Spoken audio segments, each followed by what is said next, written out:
It's happened. After almost 4 years of doing shows here at the Grid Network, I've done it.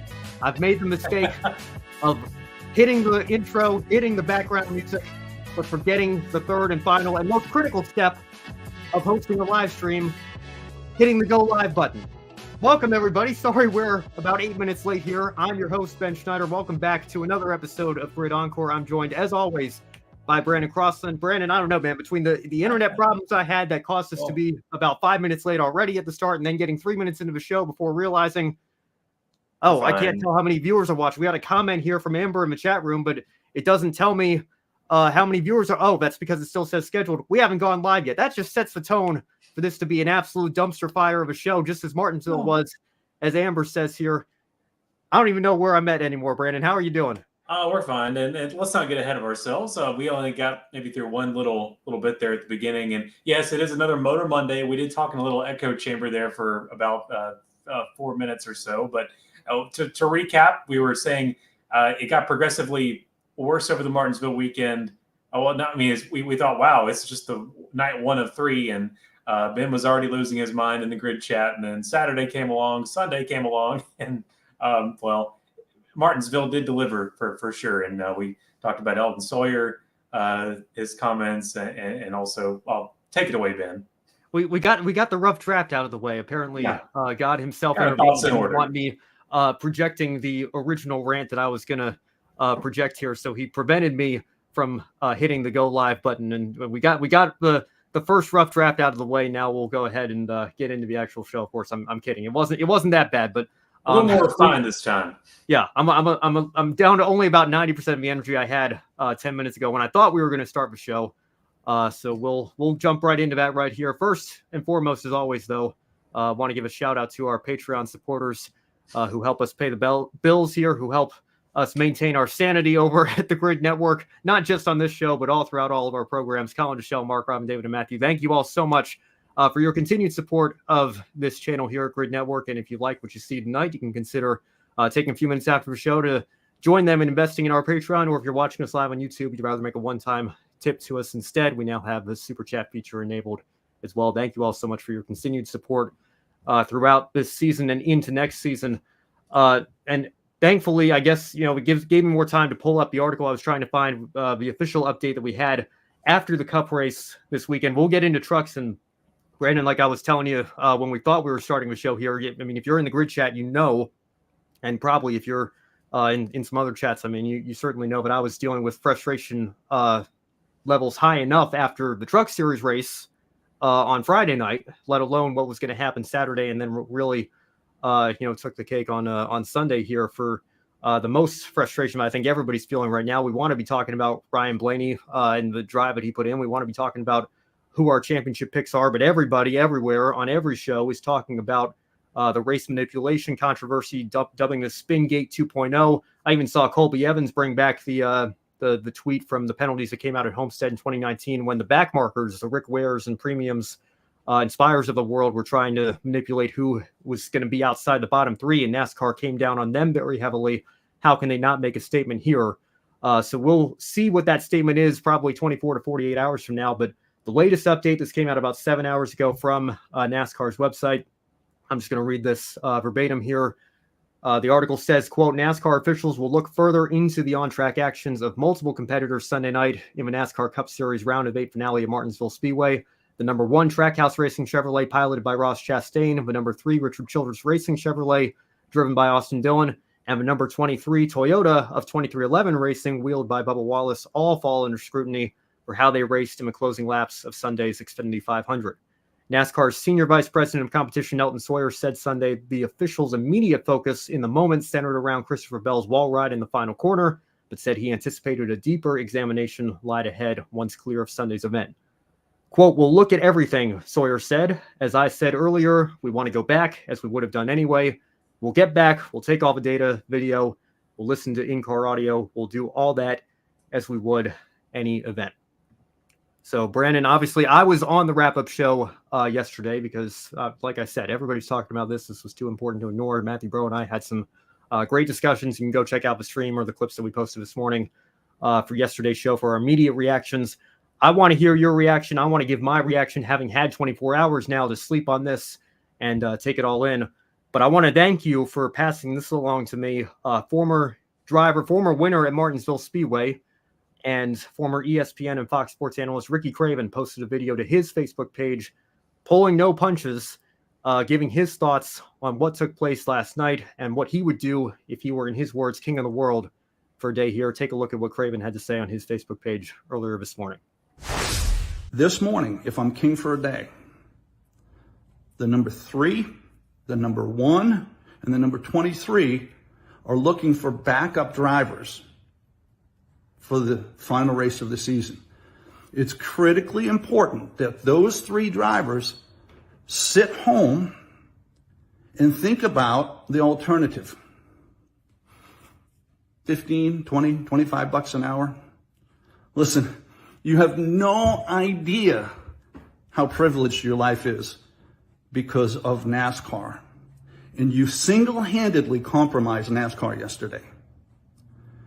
And man, I think the world of Ross Chastain. I think the world of Bubba Wallace.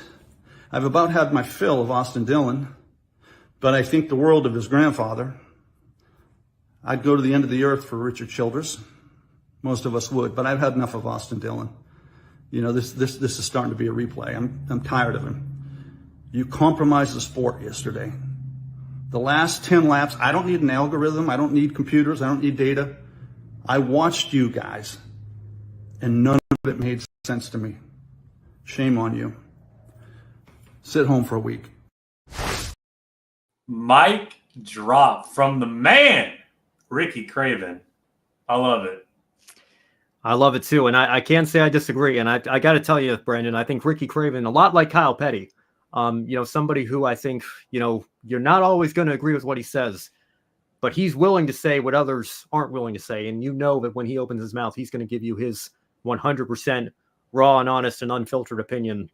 And I think you have to respect that and appreciate that. And I think ESPN made a big mistake letting him go at the end of 2018. And I wish Fox Sports had done more. I mean, I certainly respect his decision to step away from full-time commentary and spend more time with his family. But I wish they had made him an offer he couldn't refuse, so that he was still on our TVs, giving his inside analysis on this sport. Because I remember he did it after, the Logano Kenseth thing blew up at Martinsville. My goodness, was that 9 years ago now? I mean, it's been over a decade now, but I guess we've been dealing with the insanity of what this system provides. And apparently fans seem to love that, as Elton Sawyer said himself in the press conference yesterday. Take a listen to what he had to say as he was addressing the media regarding this playoff system. The playoff system, I would say it has delivered. I mean, it puts these guys on 10/10s, and they got to bring their A game every week. So I think from a fan and watching today, you saw everything you wanted to see. Well, not everything, Elton. Not in the right way. What fans has he been talking to? I mean, every fan that I've seen fans that like this system that are like, you know what? I mean, our friend Seth Eves, he sent me his own tweet yesterday and said, you can repost this, you can mention it on your shows. Like, I've been the biggest playoff advocate, but I'm done. Something has to change here. Yeah. So, yeah, Brandon, I'm going to give you the floor here. I want to let you. Don't do that. I can't. I'm not able to say too much, but well, at least let you open up here. Since again, I was on wrap up yesterday, you were not.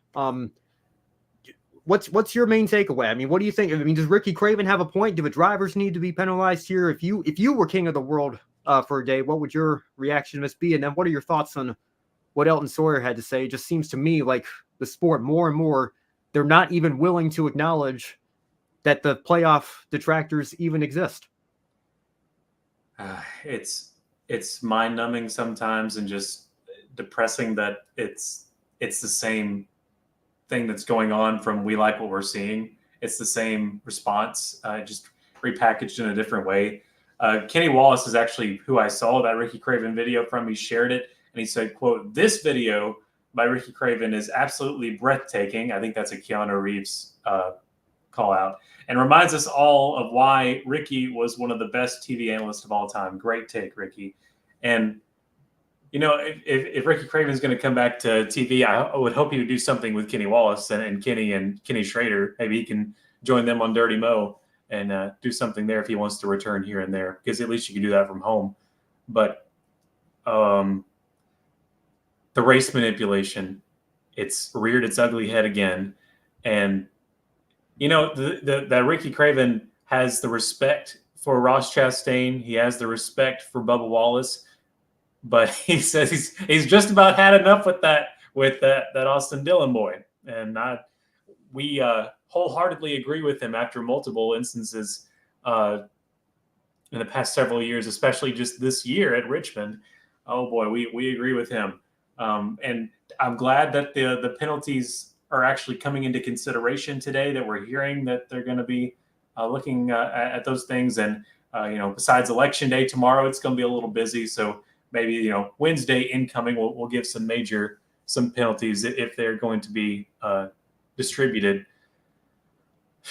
Yeah, I see all the comments here. Yeah, I do miss Ricky Craven on TV. I miss him on the track too. But besides that, Martinsville, man, knew something fishy was going to happen, and here it is on full display. And Ryan Blaney, what a move, man! What a comeback and that should be what we're talking about. But at the same time, as I was seeing it for the first time with everyone else, I didn't know that between Byron and Bell, I didn't know that it had flipped at the end. I didn't realize that they were that close together until they said, "Oh, he's out." And then also I was staring at Christopher Bell doing a halfway Hail Melon from 3 to 4, and I think we may have lost Ben there, so we're gonna keep talking. But he had the Hail Melon from 3 and 4 there, and then also you had Bubba Wallace holding back, and Austin Dillon, he was getting around Austin Dillon. Then I think we've lost Ben, so I'm gonna wait here. There he is. Hello. It says I'm in the stream here twice. This is. It's okay. It's fitting that this would happen on tonight's show here.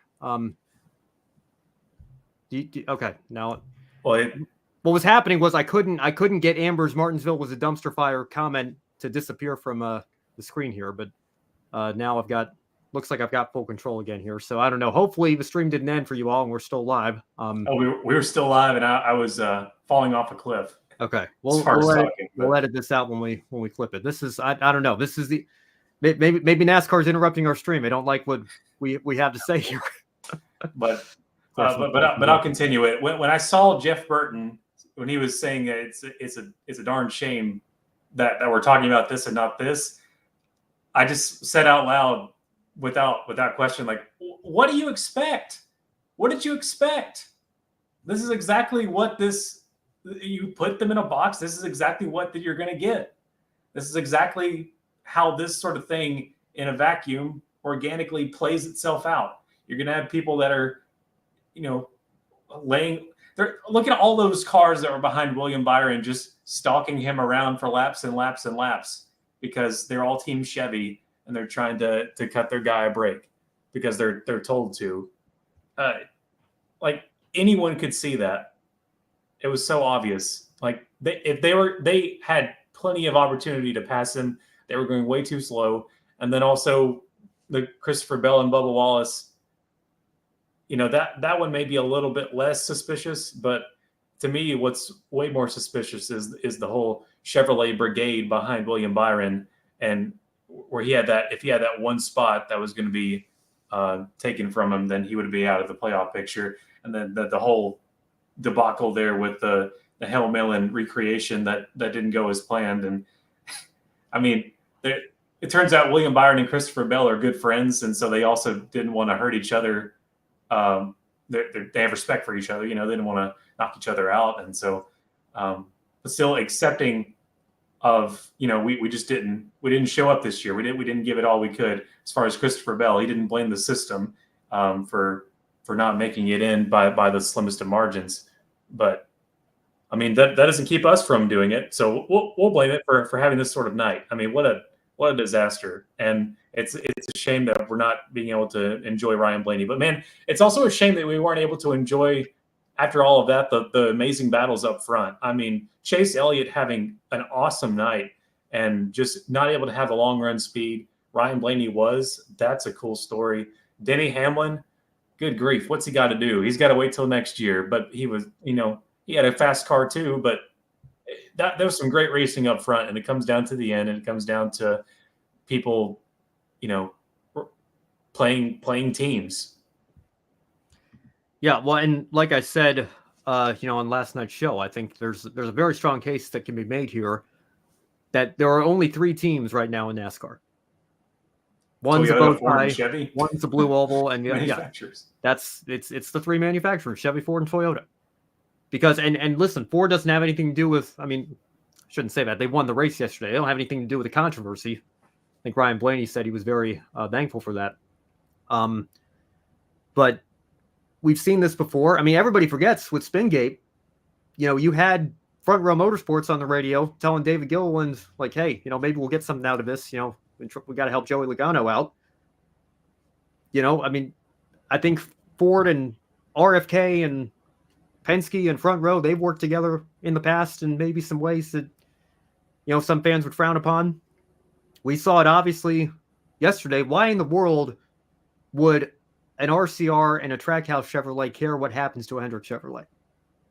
It's got to be the higher ups at Chevy that are telling their teams what to do, right? Yeah. And there's got to be more behind the scenes and the manufacturer order underground that we don't know about. And Toyota's case is a little different because obviously Denny Hamlin owns one of the teams and drives for the other. But, looking at Bubba Wallace and Christopher Bell individually, why would Bubba Wallace necessarily care if Christopher Bell's in or not? Maybe he cares what happens to Tyler Reddick, but Tyler Reddick's already in. And talk about what Eldon Sawyer says, you got to bring your A game every week. Tyler Reddick certainly didn't bring his A game yesterday.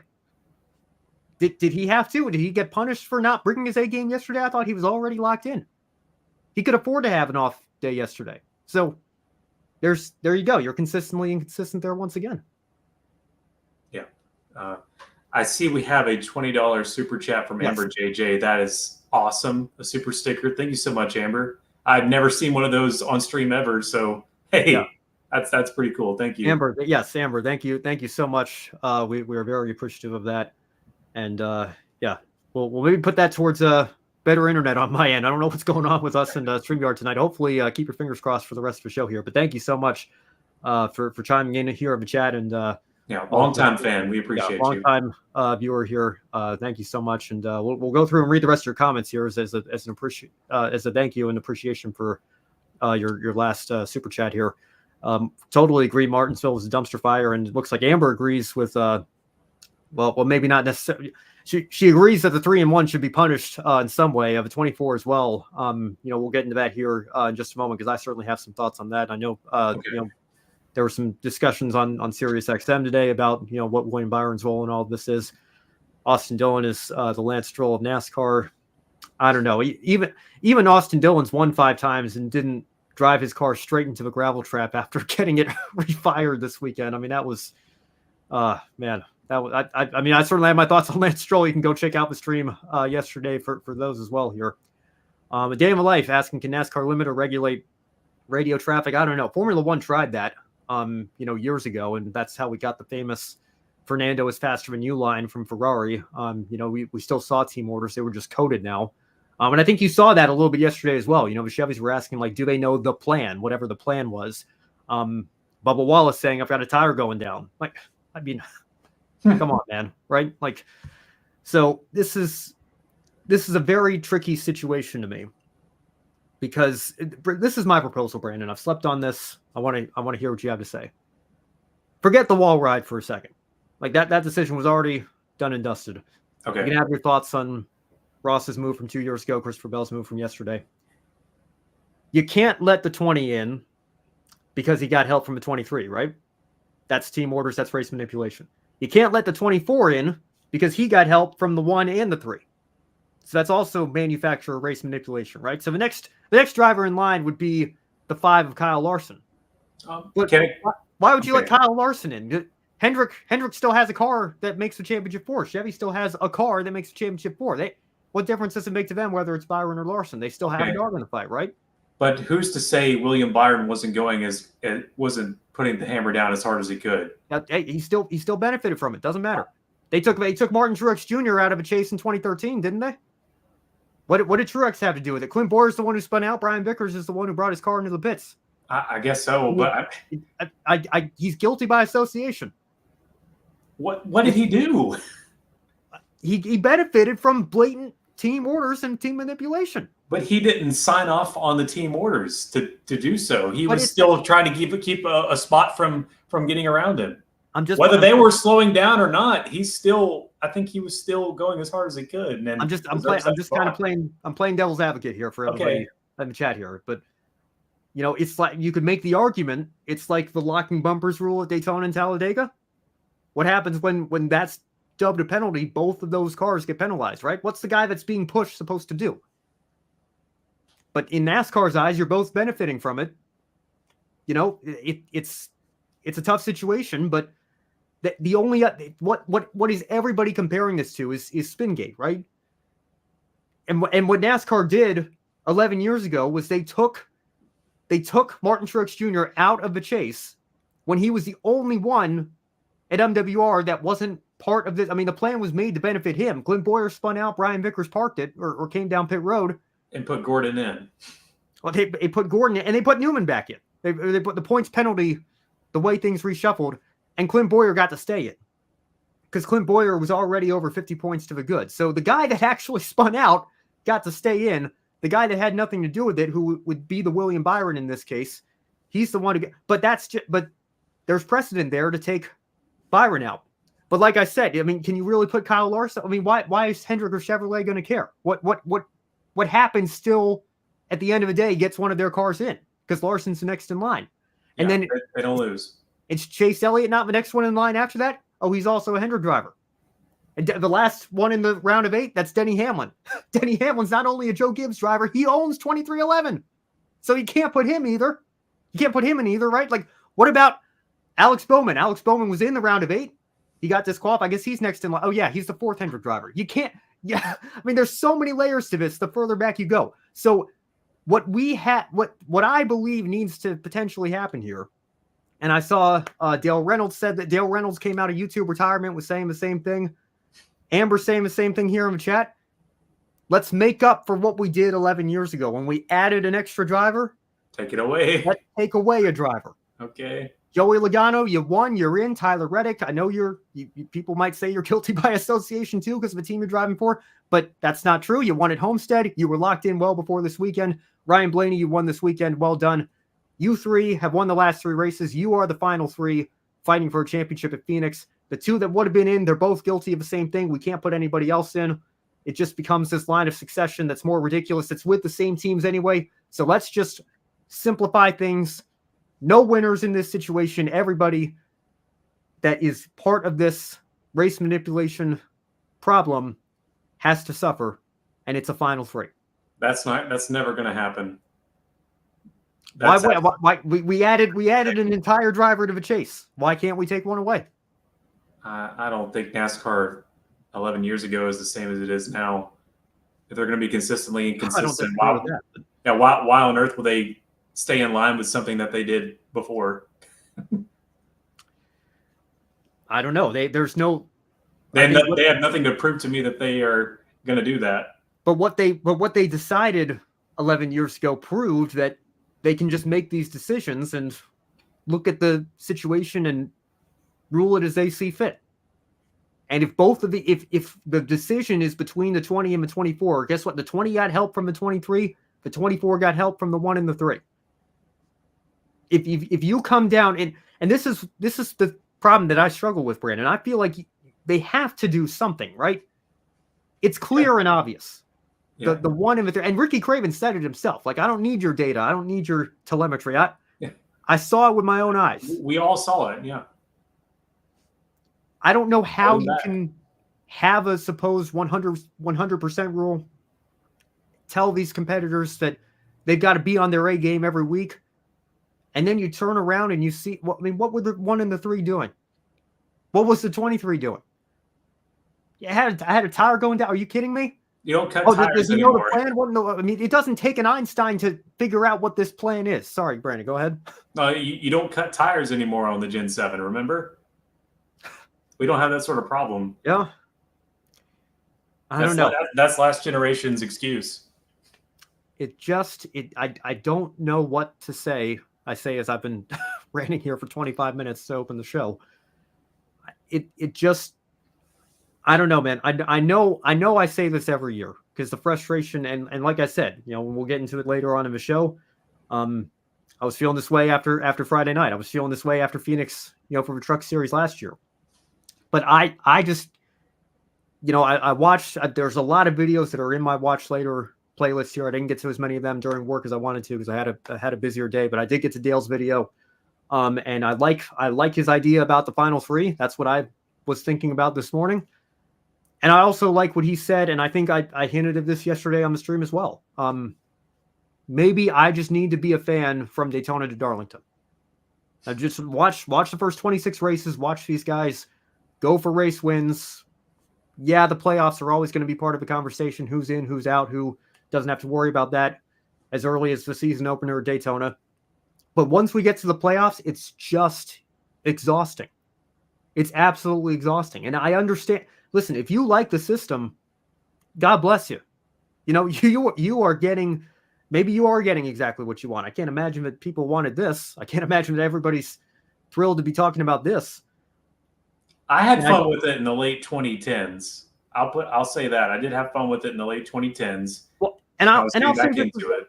Yeah, in complete fairness, I think when it unfolds like it did last week, it's fun. It's entertaining. I can't deny that. When it unfolds like it did at Darlington, was Chase Briscoe and Kyle Busch fighting for that last spot to win in their last chance to get in. That's fun.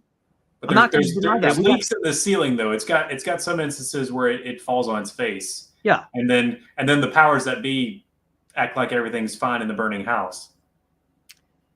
Yeah, that's a great analogy. But like I said, we have gotten instances of great racing, thanks in no small part to this system. Entertaining racing, thanks in no small part to this system. But what else have we gotten from this system? We've gotten situations like we had last night. And I don't know how much longer. I mean, I hate to give if you don't like it, don't watch a crowd what they want. But it's just so incredibly frustrating that it seems like every year there's some sort of whether it's Kyle Larson getting eliminated because a stupid sign fell off the wall at the Roval and forced the caution to come out, or whether it's Parker Kligerman thinking he's in because he was literal inches away from crossing the start finish. I mean, it just comes down to so many little judgment calls that, you can go out and dominate all you want. Kyle Larson won 6 races this year. He's not in. I mean, very few people were even talking about that today because of all the controversy with the 24 and the 20 and how they were fighting for the last spot. It's just exhausting.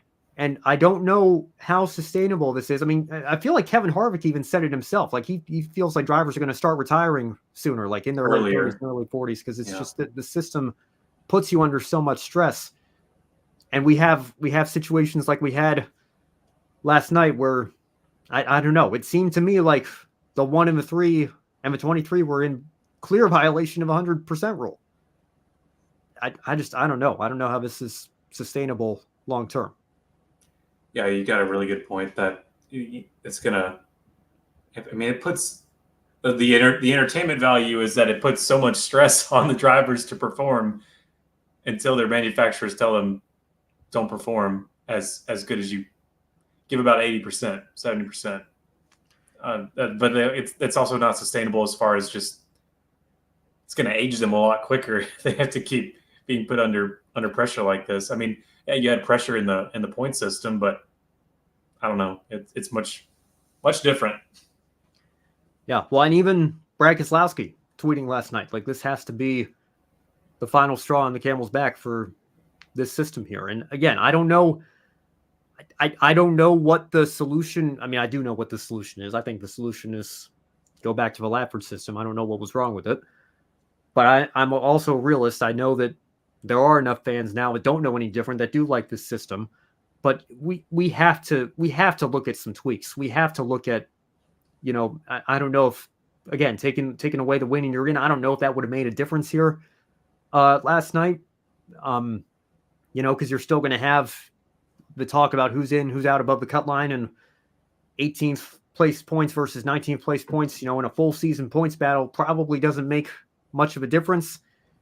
But I don't know. I just, when I see like Pete Pistone winning yesterday, guys used to enter 5 extra cars so that they could, start and park and make sure their championship contending teammates had, those extra points and positions. I don't even know how that's even close to a relevant analogy here. And if you want to make a stretch and say that's more race manipulation and team orders, I mean, start and parks have been a part of, I guess up until the charters were introduced, and now start and parking is really not viable in Cup Series especially. But I'll take the start and parks over whatever we saw yesterday. This to me is so blatant. I miss them too. But this to me is just so blatant and so damaging to the integrity. I mean, slap shoes as well. Again, I haven't gotten to listening to it. I heard Denny Hamlin on his Action Detrimental podcast mentioned slap shoes video about the dam of legitimacy this afternoon. I mean, the fact that we're even having this conversation, and the fact that Mike Ford supposedly told Denny, well, it's just a bunch of bots. It's just bots. Like, I don't, like, every time I think the quote book can't get any crazier. And I don't want to pile on Ford too much here, because I haven't listened to the full show yet. I've only seen a couple of his tweets. I don't want to take him entirely out of context here, but the fact that, that was even brought up, and now we have fans calling themselves, Chesapeake Diecast calling himself a bot, and Brock Beard tweeting that photo. Like, I don't know. I mean, it doesn't seem like a good look to me for the sanctioning body, for their heads of communication, the people that they're sending out there to be the voice for the sport. And you can't even be willing to acknowledge, listen, I understand that, it's a business and it's not a great look for you to come out and say, yeah, our system's terrible. And of course they're not going to say that, but can you at least, they don't admit anything wrong ever. That's the problem. Can you at least, I don't even know if you have to admit that you were wrong. Can you at least acknowledge that we exist? Can you at least acknowledge that there are people out there that have genuine, legitimate concerns? And I'm not like I said, I'm 25 years old. I'm not like the old man yells at cloud meme from The Simpsons here. Like, I love this sport. I fell in love with this sport. And I want to see it continue to succeed. I want to continue to love it. This isn't like, if I wanted NASCAR to fail, if I wanted NASCAR to be an embarrassment, I'd be running circles doing victory laps right now. Like, I mean, I don't want this. I want to be talking about Ryan Blaney and the drive he put in yesterday. I want to be talking about a close championship battle, and who our strong up and coming drivers are, who are racing with good morals and ethics, who are going to be future superstars of sport one day. That's what I want. And that's why I'm so critical. That's why I'm so passionate about this. It's not coming from a place of hate for the sport or anything like that. It's the opposite. You criticize something so heavily because you love it, because you want it to succeed. And I just don't see how that's feasible with this sport going down the path that it is right now. I don't know that anything's going to change. It sounds like, I can't count. I mean, how many times have we heard somebody get up on that microphone and say, the system worked incredibly well.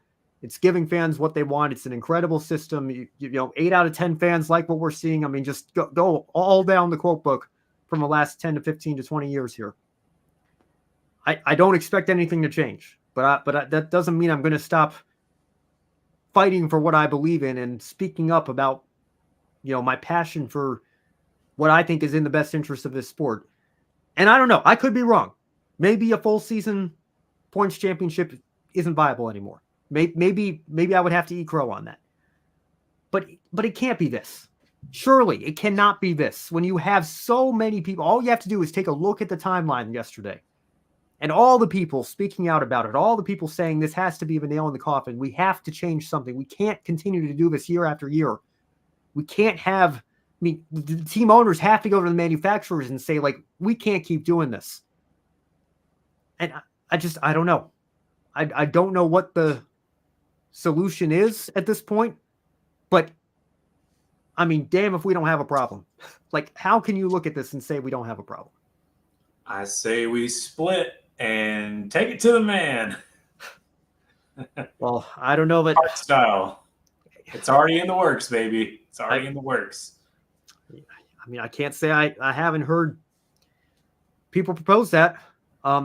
But I don't know. I mean, it's been 30 years for IndyCar, and I don't know. We'll see what this charter system does, but I don't have, based on what's happened in NASCAR, I mean, you got two teams suing the sport right now. I don't think that's the long-term solution either. I feel like they never really recovered from that. But I don't know. I mean, it just, at some point, like you said, Brandon, I don't expect it to happen, but you know, can you at least acknowledge the other side exists? Forget admitting you were wrong for a second. Can you at least acknowledge the other side exists?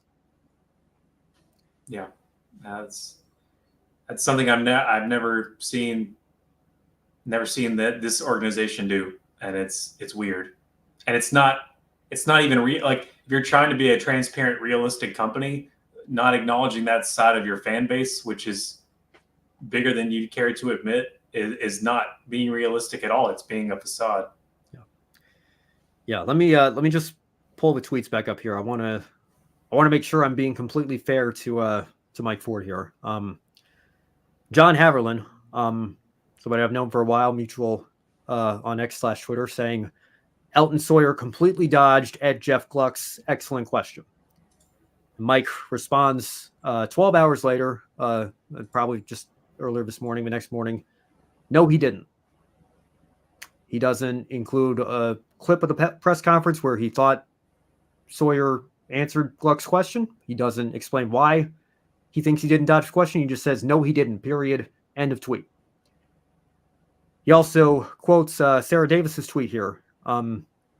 Sarah was quoting, I guess this is probably Denny on the podcast. I talked to Mike Ford a little last night, NASCAR Comms. I said, man, this format is getting hammered on the net. And he's like, it's bots. It's not real people. I guess there you go. I guess I'm a bot. I guess Brock Beard's a bot. I guess Chesapeake Diecast is a bot. I guess we're all bots. we don't exist. We're not real. Yeah, Mike that sounds like a different identifying thing going around in the bigger world of media at the moment. Yeah, if you know what I mean. Yeah. Mike quotes this. Yeah, 2 A's and 6 H's. Yeah, drawn out. Not exactly how the exchange with that Denny Hamlin went. Said Twitter/X generally has an abundance of bots, but I guess I could see how that could be misconstrued. Trust me, I see many of the fan tweets about the playoffs, and they have pulses. Sure, I don't doubt that. I know there are plenty of people still today. I mean, I got somebody replying to my tweet yesterday, like, yeah, Tyler Reddick totally just laid out. I can't believe people still want to go back to the Lapford system. Okay, I know you're a real person. I completely disagree with you. I don't know how you can not understand why at least I have the opinion that I have about wanting to go back to the Lapford system, but you disagree. That's fine. And I know you're a real person. I know you exist. So you clearly see those tweets. You clearly see them. I don't know how, Brandon, you could be scrolling through Twitter yesterday, and regardless of who you follow, regardless of what side of the playoff discussion you fall under, how could you not see the other side? How could you not see those tweets? How could you see those tweets and just assume, oh, the bots are out of control on Twitter? And they are. Yeah, they are. We don't need to get into that now. But how could you not look at a couple of them and see, like, these are legit? There's a driver, a champion of your sport at that, in Brad Keselowski, that's saying, what are we doing here? You're talking to arguably the best driver to never win a championship, who's won 50+ races. And he's an owner in the sport. And he's saying, man, Mike, this just getting hammered on social media right now. I mean, I don't know. I don't understand. The excuse is gone of, oh, they're not in your circle of friends, you know, your echo chamber on X. And so that's the reason you're not seeing them. No, they're from actual drivers in your sport. And usually they're the ones that are the most vocal time after time. Yeah, there's that excuse is out of the window. You absolutely are seeing them, and you're not doing anything to acknowledge them and calling them bots. Yeah, and I think that's ultimately the most frustrating part of all this to me. Like, I mean, if NASCAR is going to die on this hill, and I'm going to die on mine, I've said in the last several weeks I'm going to die on mine. If they're going to die on this hill, whatever. But it's the fact that they're coming out and saying this publicly on a public forum on social media, that it just completely, if you don't agree with this system, if you don't like this system, I mean, we heard Pete Pistone say it about a month and a half ago. You're on your own. You said last year, you need to get to a group. You got Mike Ford saying, they're all bots. Like, I mean, like, that's so frustrating to me. Like, you can't even, if you're going to tell me that our opinion doesn't hold any weight here, then what are we supposed to do? What's the point in me coming back and trying to actually have a conversation and tell you, well, hold on, this is the problem that I have. I understand where you're coming from, but I see it this way, and I have an issue here, and I think that it opens the door for shenanigans like this, and that's not good for anybody. I don't think the sport looks very good this morning. I don't think they look very good here if they don't say anything and let this go. Nobody likes team orders, right? So if we can't even have the conversation, I don't even know what we're doing anymore. And that's why I say, like, we're going to go to Phoenix. We're going to crown a champion. I hope to God we do not get a repeat. And I'm not even saying the Lord's name in vain there. I'm genuinely praying. Please, Lord, do not give us a repeat of what we had last year. But maybe we will. I don't know. We'll get through this weekend. And then I think people are going to have to look at this sport in the offseason and seriously start considering, like, is it worth continuing to invest the time and energy to be a fan when these discussions come back year after year and are so frustrating and so exhausting? And I don't know what the answer is to that. We're going to have a few months to think on that, pray on that. But this cannot be the norm, and it has become the norm of this system. And I think the logical conclusion would be something has to change with this system, because, I suppose, yes. I mean, if you have a full season points format, can somebody pull shenanigans and team orders like this in the final race? Sure. It's possible. But a full season championship does not always lead to those kinds of scenarios, doesn't always guarantee that it's going to come down to the last turn of a last lap. So it doesn't open the door for that to happen every year. And it leaves no doubt, right? Like, who would have been, like, there are sometimes seasons, and thank goodness Martin Truex Jr. won it in 2017. Thank goodness Kyle Larson won it in 2021. I think Kyle Busch in 19 is the only other time where it would have gone both ways. That one was a little bit closer. But, I mean, imagine if they hadn't, right? Like Kevin Harvick in 2020. Like, I mean, come on. Like, who would have been complaining from anything? I mean, maybe they would have been complaining from an entertainment perspective, but nobody would have been complaining about him winning the championship as an undeserving champion. And that is so that causes you so much trouble that this is the alternative that you want? Really? We're sitting here talking about clear team manipulation, and everybody.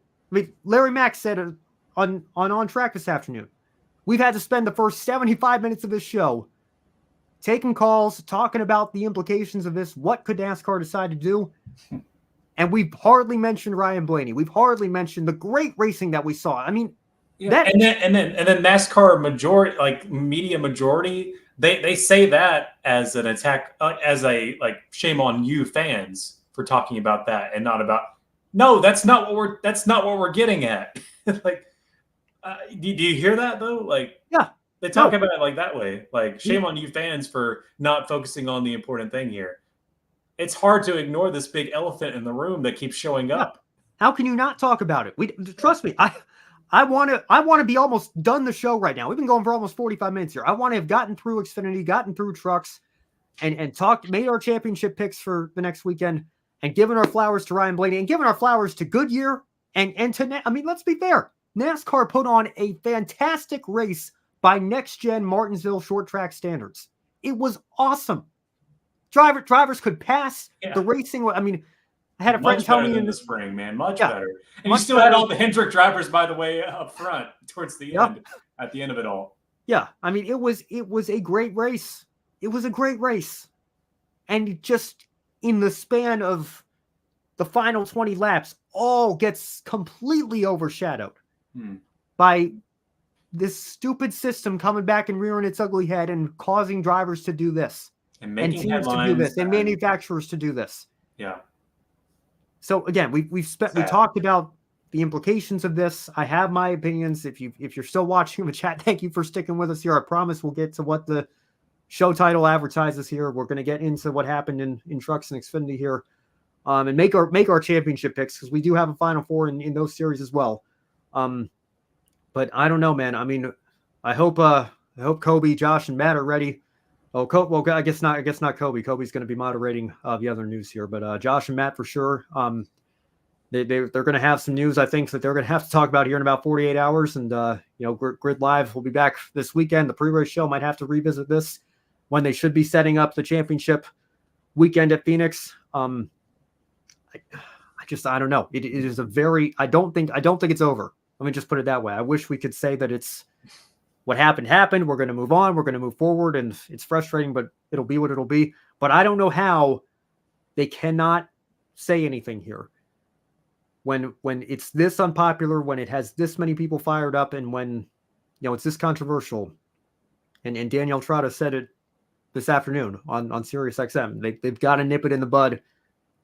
And Larry Mack came back and said, absolutely, and not in 2025, not the next time we come back to Martinsville, but they got to do it now. They got to do it now before, not just the Cup race. And I would say, Brandon, honestly, not even just before the truck race. There's an ARCA West race Friday afternoon as well. And I know we don't use the same format. I know that, teams there operate a little bit differently, but we saw it 3 years ago. The championship came down to the last lap there. I mean, it's possible. I don't want to see any of those kinds of shenanigans this weekend. Can we just get through after the frustrations of last night? Can we get through this weekend cleanly? Only time will tell. I've got a feeling that's not going to be the case in at least one of these three series, but we'll just have to wait and see. Yeah, the only scenario folks are thinking about right now is a Blaney Logano, keeping the front gridlocked, or Blaney blocking off people for Logano, or vice versa at all costs. Well, I'll tell you this much, and then we'll move on here. This will be the last thing I say. I don't know. I don't know what the best case scenario is here, because if Byron wins, people are going to say he got gifted a championship 4 spot because Bell should have been in. If Reddick wins, that's a whole mess, because 2311 is part of these charter lawsuits going on right now. If Logano wins, it's the guy who would be 14th in straight up points right now. That would be probably, I would have to think, maybe Jimmy Johnson in 2016, I know he had an average finish down in the 14s, but I think even he was still top 10 in straight up points tallied that year. I got to imagine that would have to be the lowest ranked driver that would actually win the championship under this format. I don't know. I guess the best case scenario is that Ryan, or the least controversial scenario, I would say, is probably Ryan Blaney going back to back. I think it's going to be a very messy situation here. But yeah, I like Blaney or Reddick to take the title, and there goes the Baja Blast. It was long overdue. Here it is, making an appearance here on Grid Encore. Usually we see it in other areas, but got to bring it here on Monday. I don't know if my voice is going to make it through the rest of this show here. Well, again, apology, but there's a lot of layers to this onion. We had to address them all, and wanted to give Brandon his chance to give his thoughts on it as well. But like I said, it's only gonna get crazier from here, because I don't. Yeah, I mean, Spingate was massive. If you're drawing comparisons to Spingate, I don't know. We see 6-figure fines here. I mean, it's. Again, I'll just go back to what Ricky said. Spingate shut down an entire racing organization. It did. So, it really did. It took a couple of years. Yeah, it took a couple of years, but I think it really did there. But again, I'll go back to what Ricky Craven said on his Facebook page today. After sleeping on it, I completely agree. I don't even need the telemetry. I've gone back and watched it. I've heard the radio communications that I've heard. It seems clear and obvious to me. Yeah, We'll suspend your drivers, please. We move on now, finally, to the NASCAR Truck Series race. I mean, you thought there was controversy on Sunday. Certainly no shortage of controversy Friday night either here. Congratulations to Christian Eckes, one of the top drivers in the series. Yeah, I guess. This season. Yes, yeah, congratulations, I guess. Winning a race that he probably did not have to win. He would have been in on points anyway, but he certainly showed that he wanted it bad enough.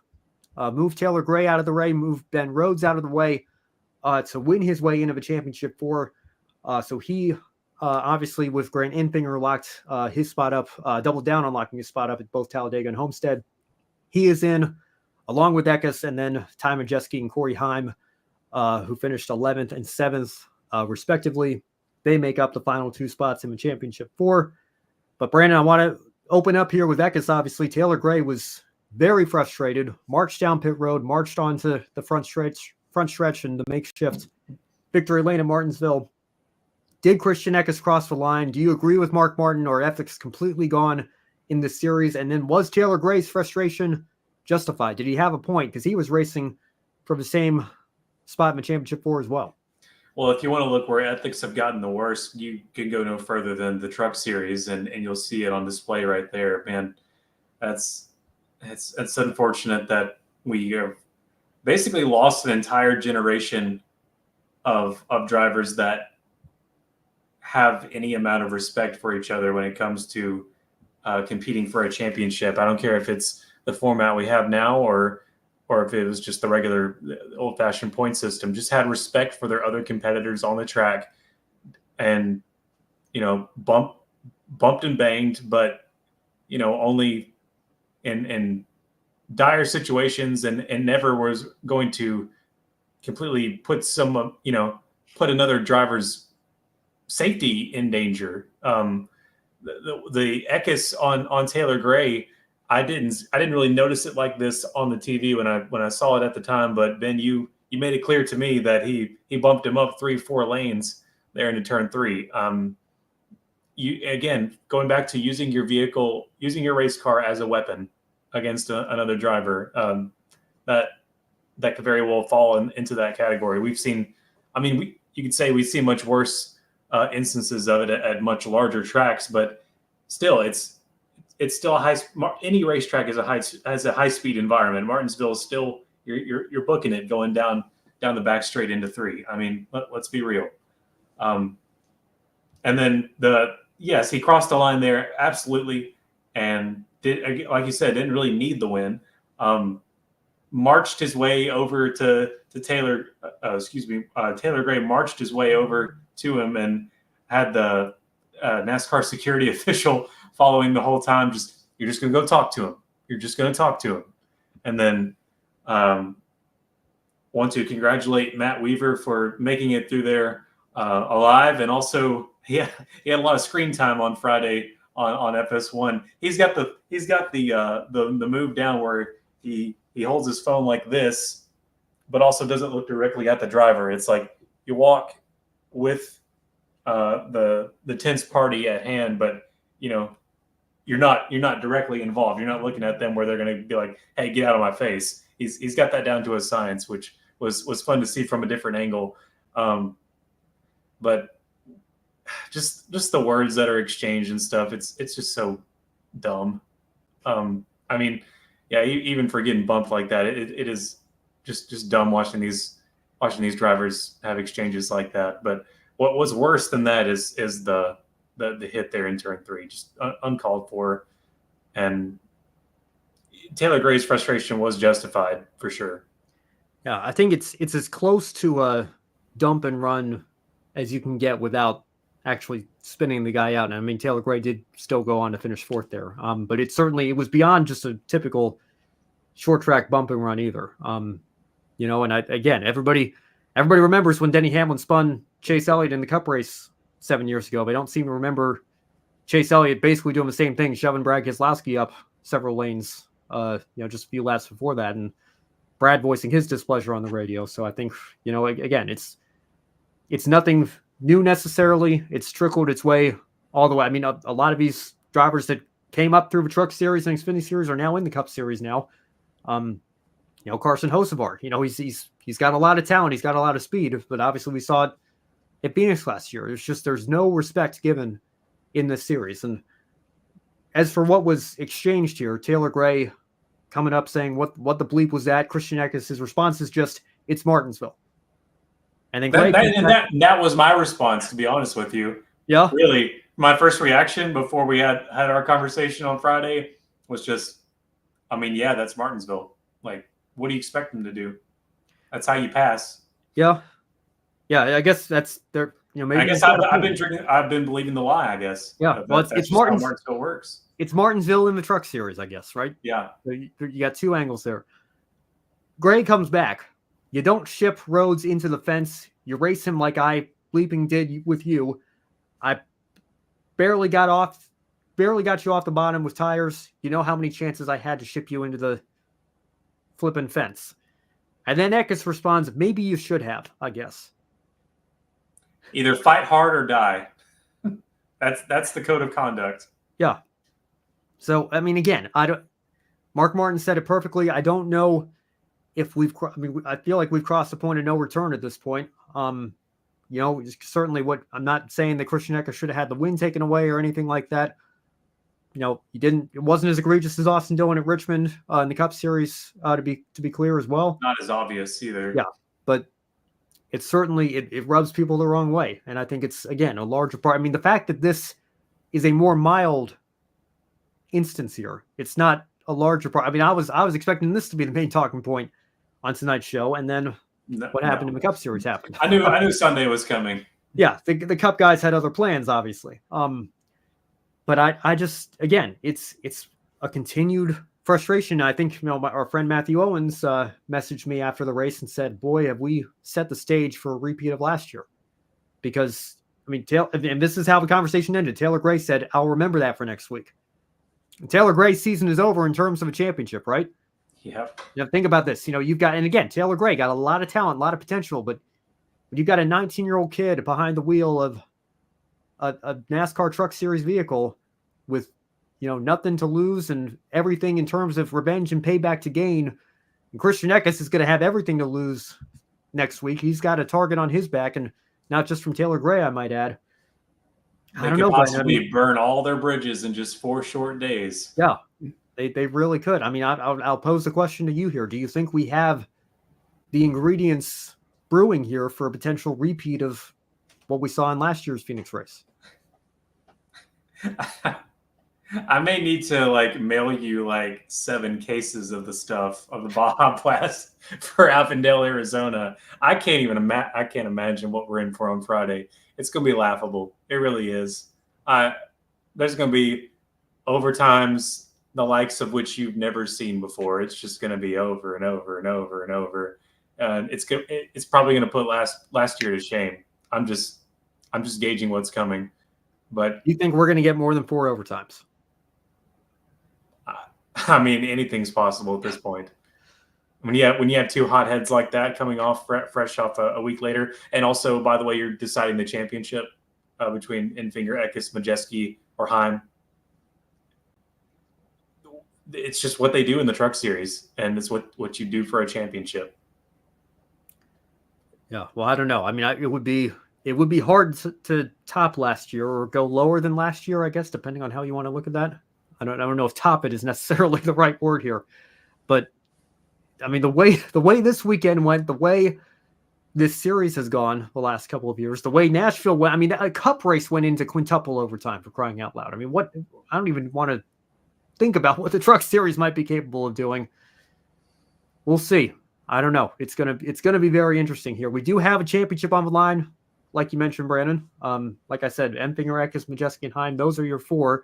Obviously, we've talked all year about Eckes and Heim. They've kind of been our top 2. And then if you had to say there's a big 3, I guess Majeski would be the next one in line. Grant Enfinger, though, might be one of the hotter drivers in the series right now, winning 2 of the 3 round of 8 races. So, Brandon, you look at these 4 drivers. Obviously, Enfinger and Heim were there last year. Who do you think would be your championship pick for the Truck Series as of Monday night here right now? For right now, my eyes keep looking at Grant Enfinger with all the runs, all the great momentum he's had here just recently, and just firing off at the right time. But then I look at all the success that Corey Heim had at the beginning of the season, and just his ability to turn on the Jets into another level whenever he's put in that position. I can't help but just think Enfinger and Heim are your two favorites, and then Eckes. I think Eckes he's not a favorite because he's got a target on his back, and paranoia is going to get the best of him, or he's going to, anger is going to get the best of him, and him and Taylor Gray Taylor Gray is going to personally make sure that Eckes is not one of your favorites for the championship. And then Ty Majeski, he's kind of a wild card to me. He's always really good in a truck, but not really a short track, so not his strong suit, but also just massive talent. So I think he might be my wild card of the four. Eckes is cursed, and then Enfinger and Heim are, Heim. It might be Heim time this Friday, and he'll get a championship. Enfinger has the momentum on his side, though. Now, well, Brandon, I can't help but think back to last year, and I think Corey Heim showed that he can get caught up in his emotions as well with how he retaliated against Carson Hocevar. So I don't know, but I necessarily trust him to avoid all the chaos and controversy. Well, another year wiser. Yeah, well, we'll see. There is that to consider as well. But who would have thought Carson Hocevar would have done what he did in the middle of the race last year? So you just never know until you get out on track what might happen to you. Eckes, like you mentioned, I think has a massive target on his back. And Enfinger, I don't know. I want to say like he's going to be the veteran that's going to lay back and let all the chaos happen in front of him. But I just have a feeling that it's something silly enough is going to happen that Enfinger is going to get caught up in something through no fault of his own. And like you said, Brandon, Ty Majeski's 30 years old. He's been around a while. He's kind of like a wily veteran, a wild card here in all of this. I think I'm going to go with your wild card. I'm going to say I think Ty Majeski emerges from the chaos here as the Truck Series champion. Just kind of quietly avoids all of it until it matters most here, and he's going to emerge out on top. 2020 Snowball Derby winner. There you go. He's got the credentials. He's got the talent. And we know he's got the team and the truck behind him as well. So we'll see. All right. Before we move on here, it looks like Amber's giving her pick with number 9 there. I assume she's going with Enfinger. And I didn't see this comment come in here, but yeah, we'll see. There could certainly be some shenanigans in the Truck Series race here as well. So we'll make sure. Yeah, also for the Amber for the Owners Championship, Grant Enfinger is in a pretty good position too. They're leading that at the moment. Yeah, yep. And the owners, the 4, we'll get. That's a nice segue, Brandon. I'm glad you brought that up. The 4 owners in the Truck Series are the same as the drivers going for the championship here. That's not the case in the Xfinity Series because Eric Almirola won the race on Saturday at Martinsville. So Gibbs' number 20 team is in the Owners Championship fight. And Brandon, I've heard it said in this sport, if you stay around long enough, everything comes full circle. Who would have thought Eric Almirola would be leading the Joe Gibbs Racing number 20 car potentially to an Owners Championship? Imagine telling that to somebody in 2007, 2008. Do you think Eric is in good position to do that here? Do you think that he can go back to Phoenix this weekend and maybe walk off with an Owners Championship here once again? It feels so validating because I was an Eric Almirola fan in those like early times, and it especially ramped up at the beginning of 2018 after the Daytona 500 fiasco with the name that shall not be named. But yeah, it's validating to see his career hit a good turn here in the Xfinity Series, and paying the big bucks with the Owners Championship. Gonna be Coach Gibbs' best friend if you're able to secure that for the 20 car. And in just like the late 2010s, I was sort of made fun of for saying, Eric Almirola is one of those that I, am keeping track of as one of the better drivers of the sport, but like with Stuart Haas, he had a lot of different troubles, but he also had some really strong moments, and to see him in his full-time career in the Cup Series and come down to do this every now and then and have the success he has, much similar to Trevor Bayne, who also had opportunities with Gibbs in the Xfinity program. But on the cusp of an Owners Championship, he absolutely could secure that here at Phoenix, and it's also just sort of validating as well to see how far he's come and how he's still getting it done.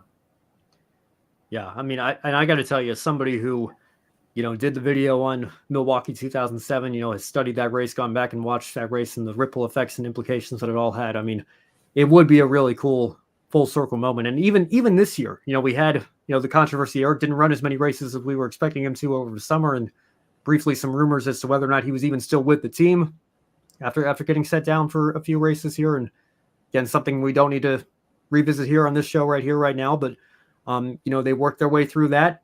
Now they've got him in the car here at the end of the year when it matters most for this owner's title. And he's the guy that they're trusting to deliver to them. And what a story it would be if he can go out.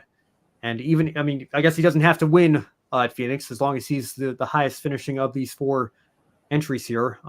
We've got Cole Custer in the Drivers' Championship fight, but he's the one of the 4 that isn't in the Owners' Championship fight. If Custer wins, Almirola finishes second, the 20 team would get that Owners' Championship because the 00 of Stewart-Haas did not make the championship 4 over on the Owners' side of things. So we'll see. But I mean, it would be an incredible story, no doubt, if Eric can double down on this race victory here this weekend and go out next weekend and get another win and wrap up this Owners' Championship for Coach Gibbs. What a story that would be. And we had some tempers flaring as well. You see Chandler Smith up in 3rd place. It wasn't quite enough. And of course, we talked on the show last week about what his plans for next year might be. He felt like he had to go drive his heart out and make sure he put himself in position to fight for a championship. He was not very happy with Cole Custer after the race. Cole Custer's 4th place finish enough to get him into the Drivers' Championship 4, but not the Owners' Championship 4, as we just talked about with Eric Almirola. But on the driver's side, it is Austin Hill and AJ Allmendinger, your 2 winners from earlier this round, as well as Cole Custer. And then it's not going to be Denny Hamlin in the Cup Series. Might it be the Denny Hamlin of the Xfinity Series? Justin Allgaier, one of the series veterans who's done everything in this series that there is to do except win a championship. He's going to have a shot at it next week as well, or this coming weekend, I should say, just in 5 days' time here. So, Brandon, of those 4 now, make your Xfinity Series title prediction between Hill, Allmendinger, Custer, and Allgaier. Who do you like to take this championship? This is really tough. The Xfinity Series is very tight. Man, Allmendinger, I gotta say Custer's the favorite to double down and come back for the back-to-back. Allgaier, he's always showing up here. And then it's some tragic moments that show up at Phoenix. I mean, I don't hope those things happen to him, but history has shown that's tends to be what happens. AJ Allmendinger, what a fight he's done to get to this point. And then Austin Hill just winning every drafting track there is to win, and then some to get here, just a dominator. But Phoenix is not one of those. So that's what he has going against him. So favorite is Custer. I guess I'll do the same method as the Truck Series. Favorite would be Custer, I guess. I'm going to say Allmendinger as a second, just because his veracity, and he's going to go back into Cup again. He's flip-flopping. Well, maybe this will help him make his choice if you become an Xfinity Series champion. Justin Allgaier would be your wild card. And I'm going to say nothing about Hill. I'm going to say he's going to fizzle out here, and he's going to be not able to capture it. Well, I want to look back at the spring results here. Austin Hill was the highest finisher of these 4. He finished 4th. Cole Custer was 5th. AJ Allmendinger 18th. Justin Allgaier 29th. But the caveat there for Allgaier is he probably should have won the race. He had a tire go out with just a few laps to go as he was leading. That's what I'm remembering. Yeah. So, and again, that's just, I mean, of course that would happen to Justin Allgaier, right? It seems like every time he's in one of these positions, something doesn't go his way. But at the risk of jinxing him here, I'm going to say that he's going to make up for that misfortune from the spring race here. I'm going to go with Justin Allgaier to win the championship. And believe me, like I said, I'm a kind of a legacy, grew up an AJ Allmendinger fan, got all 3 of his Cup win diecast behind me here, but I just can't pick him here because I don't feel like Phoenix is one of his stronger tracks. I know he won a pole in the Cup Series way back when he was driving the Petty car, but just in the Xfinity Series, for whatever reason, it just has not been one of his stronger tracks or one of colleagues' stronger tracks here. So I see him as kind of the guy who's going to be lurking if something goes wrong with the other three. But Cole Custer obviously has the experience of having done it last year.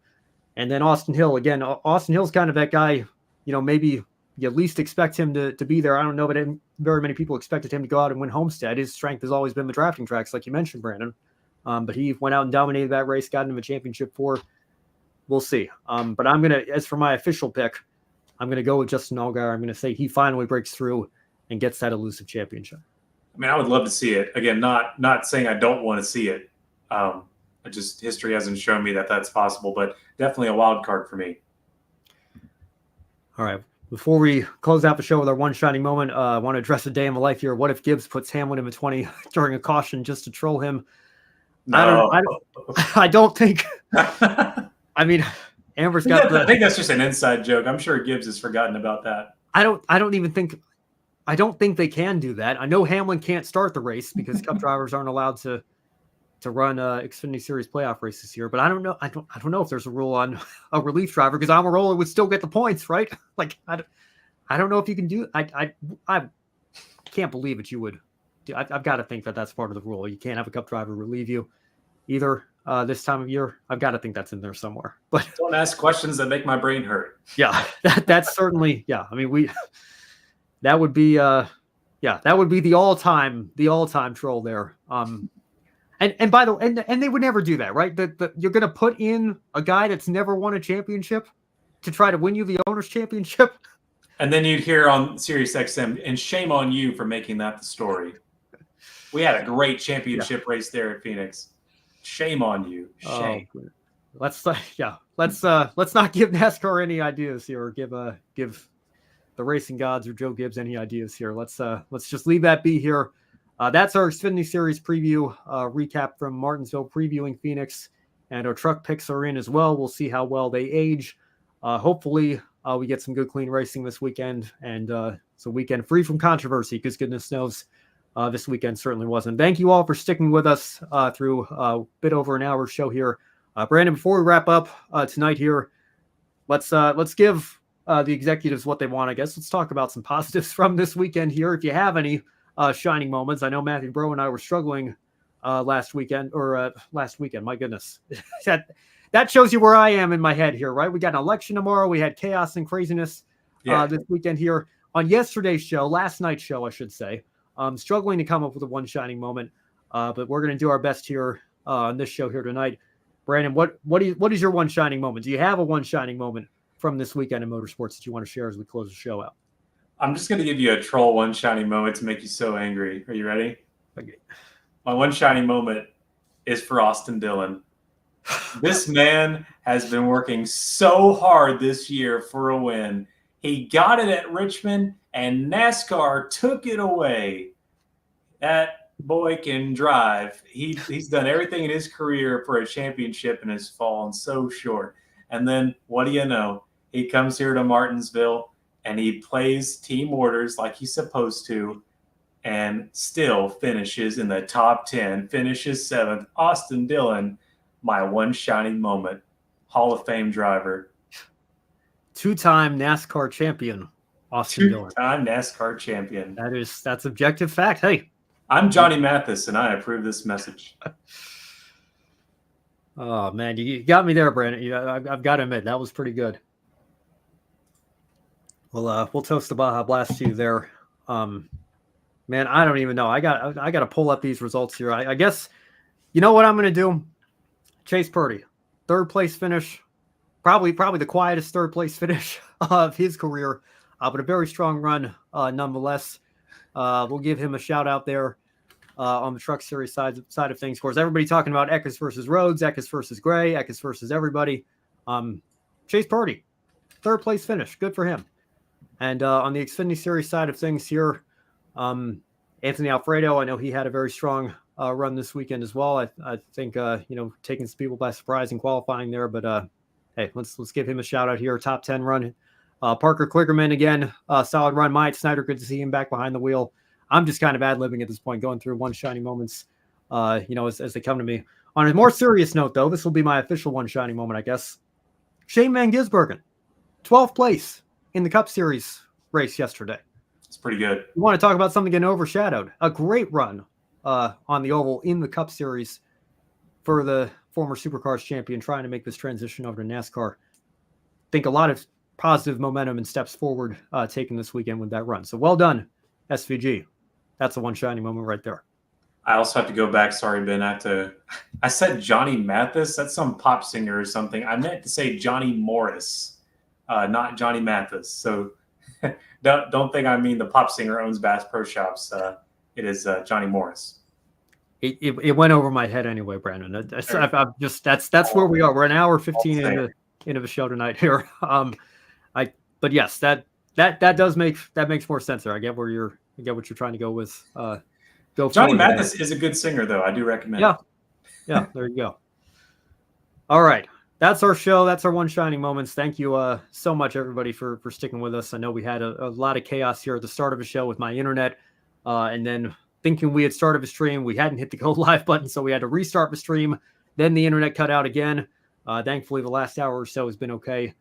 So thank you all so much for watching and being here and supporting us through this entire season, through all the chaos and controversy here on the Encore show throughout 2024. And be sure to follow us on all of our social media platforms as we get ready for championship weekend here. We're on X/Twitter, Facebook, Instagram, TikTok, Twitch, LinkedIn, Threads, and most importantly, right here on YouTube at Grid Network TV. So make sure you're following us here as we get ready to crown 3 champions here, 4 champions, I guess. We'll throw Arca West in there as well here at Phoenix, and we'll have a recap of all those races here for you next week on the Encore show. Again, if you really liked what you saw tonight, you can take a few minutes after the program ends here and consider investing in our Patreon and joining Colin Deschelle, Mark, Robin, David, and Matthew in helping not only keep us on the air throughout the rest of this season, but through 2025 and beyond, help us get to the track on site on a more regular basis, only expanding our coverage for you, the viewers, or if you'd rather make a one-time contribution to us instead, as Amber did tonight. Thank you so much, Amber, again, for your $20 super chat. Much appreciated. You can choose the super chat option if you're watching us on YouTube, or super thanks if you're watching the stream after the fact. Or if you're so inclined, you can also visit the Buy Me a Coffee link in the description box below as well. You can buy a coffee or Baja Blast, I guess I should say, for any of your favorite on-air talents here. Help Brandon fill up his Motor Mondays coffee cup as well. Any amount will help us continue to grow our motorsports media outlet here at the Grid Network. Now, like I mentioned, championship weekend coming up here, so we'll see if there's any more fallout from the ongoing discussions with the team orders and race manipulation on the NASCAR side of things. We'll have Josh Birch and Matt White to cover that on Grid tonight. Kobe Lambert will be back there as well, as he always is, hosting that show. Stay tuned for Women in Motorsports. We tried to get a show in last week. Wasn't as much to talk about as we were anticipating, and the schedules just didn't line up. But we want to make sure we get a couple more episodes of that show in before the end of the year as well. F1 Academy still has a couple of rounds to run, so haven't forgotten about that show. Make sure you stay tuned for when that comes back. And then, like I said, as always, Grid Live pre-race wrap-up, and then Grid Encore to follow Saturday, Sunday, and Monday coming up here as we approach championship weekend. Brandon, any final thoughts before we sign off for this evening's show? Yes, tomorrow here in the United States, it is the presidential election day, and I'm not telling you who to vote for at all. That's not my place, but I would encourage you, if you haven't early voted, please exercise your civic duty and this democracy that we are blessed to have. Please, exercise your right to vote and go do that. Yeah, absolutely. If there's anything that we can all agree on in the world of politics these days, I would hope that it would be just simply doing just that and performing our civic duty and making our voice heard. Go to the polls, make sure your vote counts. And that's as far as we'll take it here. I'm not going to endorse anybody here tonight or tell you who to vote for, like Brandon said. Just make sure you go to the polls and vote according to your best interests and what you think the best path for this country is in very polarized times here. So certainly hope everybody stays safe tomorrow as they go to the polls. I want to give a shout out here. Again, we don't talk much about the Mexico Series here on this channel, but I want to give a shout out to Ruben Garcia Jr., his 5th championship in the Mexico Series. We started the year out at the LA Coliseum, giving the Mexico Series some love with their exhibition race there. We'll end their season shouting out Ruben Garcia Jr. for his championship, a driver that I've seen win in person. He won the K&N East race at Dover in 2018 on his way to a 3rd place finish in that year's East Series standings. and great to see him showcasing his talent behind the wheel still to this day here in the Mexico Series. Getting the job done once again this weekend. Well done to him, and well done to the Mexico Series on finishing out their season as we finish out our show here tonight and prepare to finish out the top 3 National Touring Series here back in the States. For Brandon Crossland, I'm Ben Schneider. Thank you all so much for sticking with us here an hour and 20 minutes into the Encore show here tonight.